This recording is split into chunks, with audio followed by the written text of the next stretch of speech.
Hindi mo man, ang total ng napanalunan mo ay 316,000 pesos.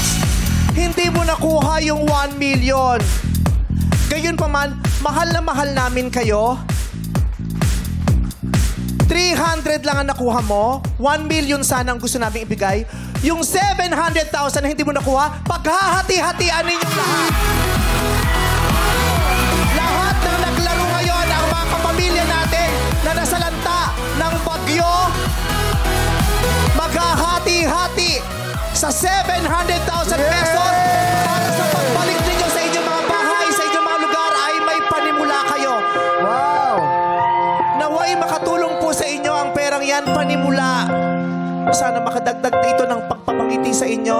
700,000 pesos. Bukod dun sa 10,000 na panalunan nyo kanina. Para po sa inyo yan. Maraming salamat po. God bless you. Sana huwag kayong makalimutan ng buong Pilipinas at sana ang Pilipinas mismo ang magbigay ng hustisya sa mga naranasan ninyo. God bless you. Gusto ko